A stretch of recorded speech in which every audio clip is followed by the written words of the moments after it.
Hello, and thank you for joining us for this Spotlight Series segment. I'm James Green, partner and VP for content at ActualTech Media. And I have a special guest today who has appeared on ActualTech Media segments like this before. And we want to check in and find out what's new and introduce him and his company to those of you who have not seen the previous segments. My guest today is Anurag Goel, CEO of Render. Anurag, thanks for joining us today. Thank you for having me back. So for those who aren't familiar, I'd like to introduce the Render platform before we dig in, and I'll try first. The way I described Render to our team earlier today is that Render is for folks who want the benefits of cloud, but without all the pain of building it themselves. How close was I to the way you think about it? You hit the nail on the head. We should hire you as our first and only salesperson. But Render is essentially that. If you don't want to worry about building out a DevOps team, if you don't want to hire infrastructure engineers who are extremely expensive, if you don't want to be one of the companies that are spending together over $58 billion in salaries for DevOps engineers, then Render is for you. We cater to developers. So as a developer, you can spin up any application on Render without worrying about configuration. We automatically take care of everything for you and continue to improve the platform so you get all the new advances in tech. So you can focus on your business, and we can be your effectively outsourced DevOps team, except that we automate everything.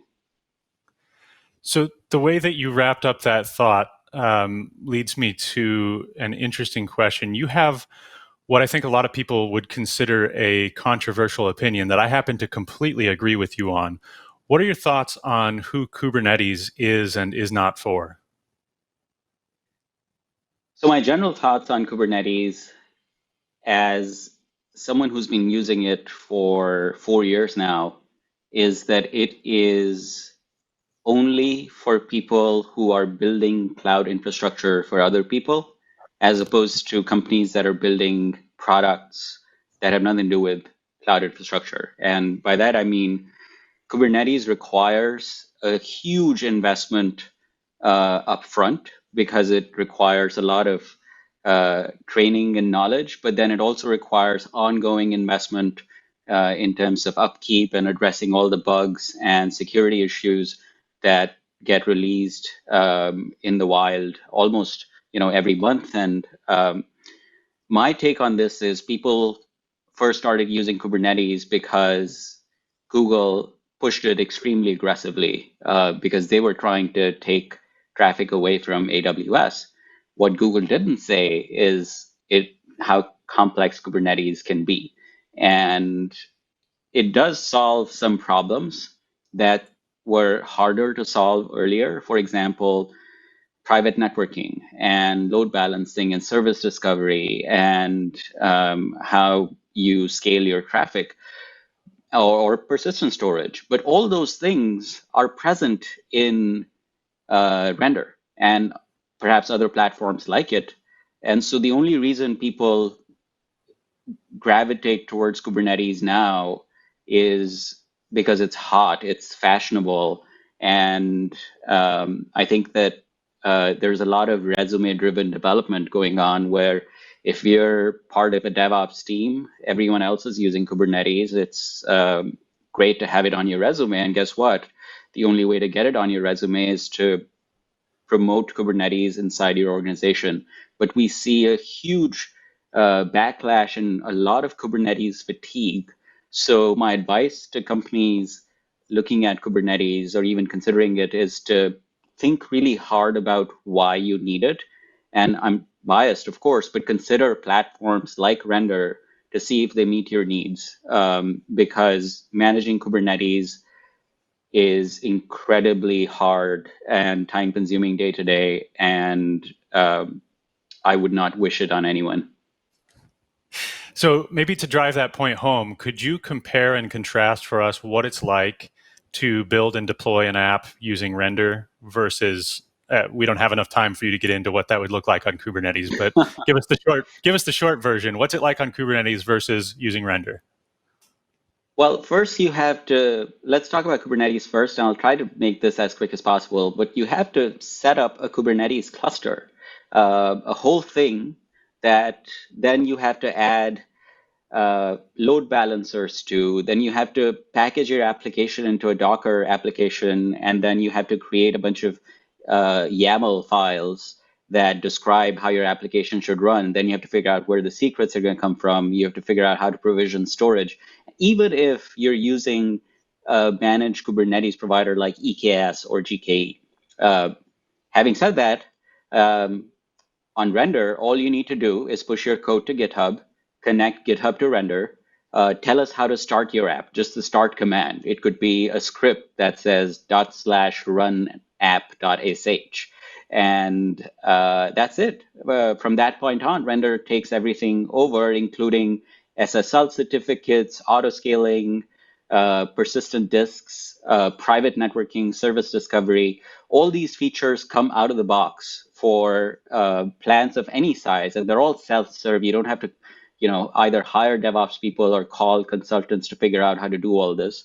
And our goal is to make DevOps go away. We call ourselves a zero DevOps platform, and we thought pretty seriously about that term because we don't use it lightly. And that is essentially what render is, where you just write your code, push to GitHub or GitLab or Bitbucket, and we take it from there and make sure that your application is up and running at all times with zero downtime deploys, with auto scaling, with a lot of experience that we have gained running tens of thousands of applications at scale, because now render has passed a milestone recently where more than 100,000 services have been created on the platform.